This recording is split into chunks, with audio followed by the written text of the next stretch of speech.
તો આ જ બને છે પનીર ભુરજી. તો અહીંયા પનીરને આપણે ખમણી લીધું છે ને અહીંયા આપણે કરી લીધી છે પનીરની કટકી. બાકી બધી તૈયારી થઈ ગઈ છે ને આપણે ગરમ મૂકી દેસી તેલ થોડુંક એક ગરમ થાય એટલે આપણે એડ કરી દેસી બટર અને પછી આપણે કરશી વઘાર તજ અને એલચીથી.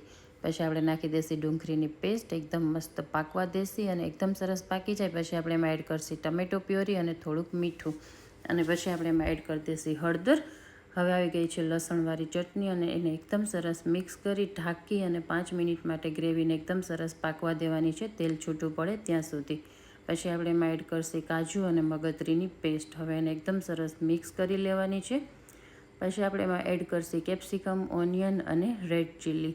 હવે એને એકદમ સરસ મિક્સ કરી ઉપરથી આપણે એડ કરશી ગરમ મસાલો, કાજુની કટકી, પનીરની કટકી અને એને એકદમ સરસ મિક્સ કરી લેશી. ઉપરથી થોડુંક લીંબુ એડ કરશી, પનીરનું છીણ અને કોથમીર. તો આ બની ગઈ છે આપણી એકદમ મસ્ત સ્પાઇસી પનીર ભુરજી.